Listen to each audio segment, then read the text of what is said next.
फिल्मों में हम अक्सर देखते हैं कि कैसे दूसरे देश में रॉ के एजेंट्स अपने एक्शन से इंडिया को बचा लेते हैं, लेकिन इंडिया के अंदर रियलिटी थोड़ी सी अलग है। इंडिया के अंदर जो इलेक्शन या फिर टेरर अलर्ट से पहले जो भी एजेंसी चुपचाप बिना किसी हलचल पर नजर रखती है वो रॉ नहीं है, बल्कि वो है इंटेलिजेंस ब्यूरो यानी कि आईबी। हाँ, वही आईबी जो कभी भी सुर्खियों में नहीं आती, लेकिन जो हर स्टेट, हर सिटी और हर हिडन एक्टिविटी की खबर रखती है और फिर मिनिस्टर तक वही कॉन्फिडेंशियल रिपोर्ट भेजती है। लेकिन सबसे शॉकिंग बात तो यह है कि आईबी ज्वाइन करना किसी सीक्रेट मिशन जैसा नहीं है जैसे कि रॉ में होता है। यहाँ पर आप डायरेक्ट एग्जाम देके ऑफिशियल रिक्रूटमेंट के जरिए अप्लाई कर सकते हैं, लेकिन फिर भी 90% स्टूडेंट को 1 या 2 रूट ही पता होते हैं, जबकि हर साल 5 से 6 अलग अलग ऑफिशियल वेज होते हैं जिसके थ्रू आप आईबी को ज्वाइन कर सकते हैं, जिसमें से कुछ तो ऐसे हैं जिसके बारे में शायद कभी खुलकर बात नहीं होती, और यही वो रास्ते हैं जो आपके करियर को पूरी तरीके से बदल सकते हैं। तो आज के इस वीडियो में हम स्टेप बाय स्टेप समझेंगे आईबी ज्वाइन करने के सारे ऑफिशियल रूट्स, इसके साथ ही मिथ वर्सेस रियलिटी पर भी बात करेंगे आईबी को लेकर, और सबसे ज्यादा सर्च क्वेश्चन का आंसर आपको मिलेगा कि क्या 12 के बाद आईबी आप ज्वाइन कर सकते हैं या फिर नहीं। तो वीडियो को एंड तक जरूर देखिए, क्योंकि सिर्फ रूट्स जानना काफी नहीं है। ज्यादातर स्टूडेंट एक ऐसी कॉमन मिस्टेक भी कर बैठते हैं जिसकी वजह से वो साइलेंटली आईबी के रेस से आउट हो जाते हैं। तो चलिए बिना किसी हाइप और फिल्मी स्टोरी के समझते हैं आईबी की रियल पिक्चर। कभी आपने सोचा है कि देश के हर एक हिडन थ्रेट पर नजर कौन रखता है? ये कोई बॉलीवुड टाइप स्पाई नहीं होते, बल्कि भारत की सबसे पुरानी इंटेलिजेंस एजेंसी यानी कि इंटेलिजेंस ब्यूरो है।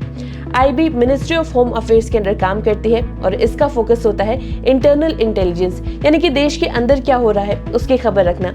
1968 में रॉ बनने के बाद आईबी और रॉ 2 अलग अलग डिपार्टमेंट बने, और अब आईबी सिर्फ देश के अंदर के सर्विलेंस और रिपोर्टिंग को संभालती है और रॉ दूसरे देश से रिलेटेड इंटेलिजेंस को हैंडल करता है। अगर आपके शहर में कोई भी सस्पिशियस एक्टिविटी होती है तो इसका पता आईबी की एनालिसिस और रिपोर्टिंग की वजह से होता है, और इसका पता आपको तक नहीं लगता, क्योंकि आईबी का काम हीरो बनना नहीं होता, बल्कि एनालिसिस, सर्विलेंस और कॉन्फिडेंशियल रिपोर्टिंग के जरिए देश की सेफ्टी को इंश्योर करना होता है। आईबी में आपकी life James bond style field mission type नहीं होती, क्योंकि यहाँ पर ज्यादातर काम डेस्क, रिपोर्टिंग और कोऑर्डिनेशन का होता है, लेकिन इम्पैक्ट देश की सेफ्टी में बहुत बड़ा पड़ता है। खैर, अब बात करते हैं उन ऑफिशियल रूट्स पर जिसके जरिए आप आईबी को ज्वाइन कर सकते हैं, और इसमें से लास्ट वाला रूट तो काफी इजी है, लेकिन इस पर बात बहुत ही कम होती है, तो मेक श्योर कि आप इसको एंड तक देखिए।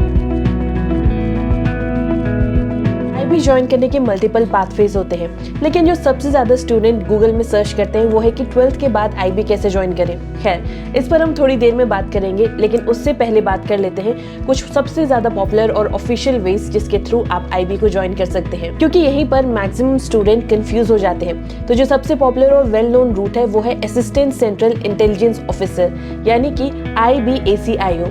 इस पोस्ट के लिए एलिजिबिलिटी सिंपल है, आप किसी भी स्ट्रीम से ग्रेजुएशन कर ये एग्जाम दे सकते हैं। एग्जाम 3 स्टेजेस में होता है। सबसे पहला होता है ऑब्जेक्टिव पेपर, जिसमें जीके, रीजनिंग, क्वांट और इंग्लिश से रिलेटेड क्वेश्चन आते हैं। इसके बाद आपका डिस्क्रिप्टिव पेपर होता है, और finally interview plus detail background verification होता है। ये रूट सुनने में जितना इजी लग रहा है उतना इजी है नहीं, क्योंकि यहाँ पर कट ऑफ और बैकग्राउंड चेक देख के मैक्सिमम स्टूडेंट सरप्राइज हो जाते हैं। दूसरा रूट है यूपीएससी डिप्यूटेशन। IAS या IPS ऑफिसर्स को आईबी में डिप्यूटेशन पर भी लिया जाता है। यहाँ पर कोई डायरेक्ट अप्लाई का ऑप्शन नहीं होता, सिलेक्शन इंटरनल स्क्रीनिंग के थ्रू होता है। एडवांटेज ये होता है कि आपको पॉलिसी लेवल और सीनियर इंटेलिजेंस रोल मिलते हैं। ये रूट टफ होता है, लेकिन अथॉरिटी, रिस्पॉन्सिबिलिटी और डिसीजन मेकिंग की पावर आपके पास सबसे ज्यादा होती है। ये करियर के मिड या फिर लेटर स्टेज में आपको मिलता है। Fresher UPSC aspirant direct IB के लिए अप्लाई नहीं कर सकते। तीसरा रूट है टेक्निकल एंड साइबर एक्सपर्ट। आज के टाइम पे इंटेलिजेंस सिर्फ फील्ड में नहीं होती, बल्कि डेटा और साइबर स्पेस में चलती है। इसलिए आईबी में data analysis, cyber security, AI और नेटवर्क इंटेलिजेंस जैसे स्किल वाले लोग भी चाहिए होते हैं। यहाँ पर रिक्रूटमेंट मोस्टली नीड बेस्ड होती है, ओपन एडवर्टाइजमेंट यहाँ पर बिल्कुल नहीं होता। तो अगर आप टेक बैकग्राउंड के एक्सपर्ट हैं तो यहाँ पर बिना गन्स के आप डेटा और एआई का सबसे बड़ा वेपन यूज कर सकते हैं। चौथा रूट थोड़ा कम डिस्कस होता है, लेकिन ये भी काफी स्ट्रॉन्ग है, जो कि है आर्म फोर्सेज और सीआरपीएफ बैकग्राउंड के लिए। आर्मी, सीआरपीएफ, बीएसएफ, आईटीबीपी जैसे फोर्सेज से कैंडिडेट्स को आईबी में लेटरल एंट्री मिल सकती है। इसके साथ ही डेप्यूटेशन के लिए भी उन्हें कंसिडर किया जाता है। इस रूट का सबसे बड़ा एडवांटेज होता है ground intelligence, encounter, insurgency experience. 5th और सबसे हिडन रूट है कॉन्ट्रैक्चुअल और रिसर्च बेस्ड रोल।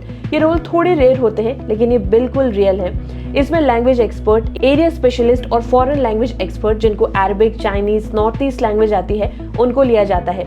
इस रूट का सबसे बड़ा एडवांटेज है कि ये नीश स्पेशलाइजेशन है और यहाँ पर हाई इंटरनल वैल्यूज आपको पता चलती है। ये वही रूट है जिसके बारे में ऑलमोस्ट कोई ओपनली बात नहीं करता, लेकिन इसका इम्पैक्ट आपके करियर में काफी लॉन्ग टर्म तक रहता है। इसके अलावा ये रोल आपको दूसरे डिपार्टमेंट में हाई लेवल प्रोजेक्ट्स के साथ कोलैबोरेशन करने का मौका देता है, जिससे आपका प्रोफेशनल नेटवर्क तो बढ़ता ही है, इसके साथ ही एक्सपोजर भी आपको काफी मिलता है। वैसे आईबी में आप अच्छे मार्क्स से एग्जाम क्लियर करने के बाद भी सिलेक्शन नहीं पा पाएंगे। अब हम ऐसा क्यों बोल रहे हैं इसको भी हम जानेंगे, लेकिन उससे पहले आपको बताते हैं कि 12th के बाद आईबी कैसे ज्वाइन करते हैं। 12th के बाद आईबी कैसे ज्वाइन करना है, ये पॉसिबल है या नहीं, आधे से ज्यादा स्टूडेंट तो इसी में कंफ्यूज हो जाते हैं। कुछ तो ये मान लेते हैं कि आईबी सिर्फ ऑफिसर्स के लिए ही होता है, लेकिन रियलिटी थोड़ी अलग है।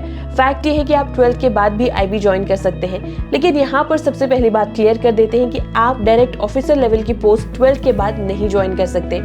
ऑफिसर रोल के लिए ग्रेजुएशन मैंडेटरी होती है। इंटेलिजेंस ब्यूरो में आप after 12th security assistant post पर काम कर सकते हैं, जो कि ऑफिशियल एंट्री लेवल पोस्ट होता है मिनिस्ट्री ऑफ होम अफेयर्स के अंडर आईबी में, जिसके लिए 10th पास से 12th पास कैंडिडेट एलिजिबल होते हैं। सिलेक्शन प्रोसेस काफी सिंपल होता है, लेकिन कंपटीशन इतना ज्यादा होता है कि बैकग्राउंड वेरिफिकेशन काफी स्ट्रिक्ट बन जाता है और ओवरऑल प्रोसेस में काफी सारे स्टूडेंट आउट हो जाते हैं। वर्क प्रोफाइल में आपको ग्राउंड लेवल इंटेलिजेंस का सपोर्ट प्रोवाइड करना होता है, कोऑर्डिनेशन करना होता है, इसके साथ ही फील्ड में असिस्टेंस भी प्रोवाइड करना होता है। सिक्योरिटी असिस्टेंट को अक्सर लो ग्रेड पोस्ट समझा जाता है, लेकिन रियलिटी ये है कि यहाँ पर आपको आईबी का ऑपरेशनल एक्सपोजर मिलता है, जो कि आगे चलकर आपकी ग्रोथ को काफी स्ट्रॉन्ग बनाता है, क्योंकि यहाँ से आपका बेस बहुत स्ट्रॉन्ग बनता है। एक्सपीरियंस के साथ डिपार्टमेंटल एग्जाम और परफॉर्मेंस और वैकेंसीज के बेसिस पर आगे चलकर प्रमोशन भी पॉसिबल होता है। इसी प्रोसेस के थ्रू आप आईबी की हायर रैंक पोस्ट भी पहुंच सकते हैं। प्लस सिलेक्शन और ट्रेनिंग यहाँ पर काफी स्ट्रक्चर्ड होती है, जो आपको रियल इंटेलिजेंस वर्ल्ड को समझा देती है। मतलब अगर आप सही प्लानिंग और डेडिकेशन के साथ शुरू करें तो 12th के बाद भी आप आईबी का सपना अचीव कर सकते हैं। अब आते हैं उन मिथ और मिस्टेक्स पर जिनकी वजह से आईबी की रेस से आप भी बाहर हो सकते हैं। अगर आप सोच रहे हैं कि आईबी में आपका सिलेक्शन आपके मार्क्स और डिग्री के बेसिस में होगा, तो आप रेस से ऑलरेडी बाहर हैं। इंटेलिजेंस ब्यूरो में सिलेक्शन क्लासरूम इंटेलिजेंस में नहीं, बल्कि रियल वर्ल्ड मैच्योरिटी से होता है। यहाँ बोलना और ऑब्जर्व करना बहुत ज्यादा मैटर करता है। इसलिए कैंडिडेट जो एग्जाम में टॉप करते हैं, कई बार वो फाइनल में आ भी नहीं पाते। तो अगर आप स्पॉटलाइट में रहना, कंफर्टेबल होना पसंद करते हैं, ज्यादा एक्सप्रेसिव हैं और हर बात में अपना ही ओपिनियन रखते हैं और वैलिडेशन के लिए बोलते हैं, तो आप सिस्टम के लिए बहुत ही अनप्रेडिक्टेबल है और आईबी में ऐसे लोग सेलेक्ट नहीं होते।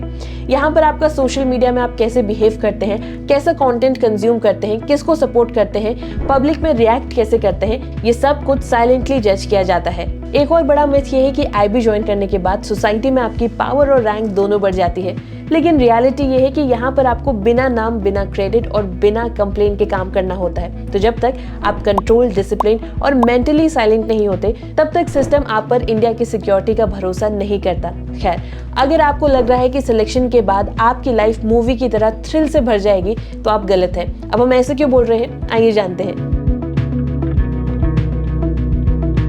आईबी का सिलेक्शन क्लियर करना एंड नहीं होता, बल्कि यहीं से असली गेम स्टार्ट होता है। इंटेलिजेंस ब्यूरो कोई शॉर्टकट जॉब नहीं है और ना ही यहाँ पर आपको मूवीज की तरह ग्लैमरस करियर मिलेगा। ट्रेनिंग में भी यहाँ पर बॉडी से ज्यादा आपका माइंड कंट्रोल टेस्ट होता है। यहाँ पर आपको सर्विलेंस कैसे करना है, रिपोर्ट कैसे लिखनी है, लॉ की लिमिट क्या है और किस लेवल पर जाके रिपोर्टिंग करनी है, ये सब सिखाया जाता है। क्योंकि आईबी में आपकी एक छोटी सी मिस्टेक भी नेशनल लेवल पर बड़ी प्रॉब्लम बन सकती है।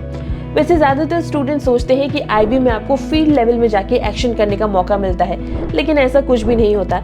यहाँ पर ज्यादातर काम टेबल, डेटा और एनालिसिस का होता है।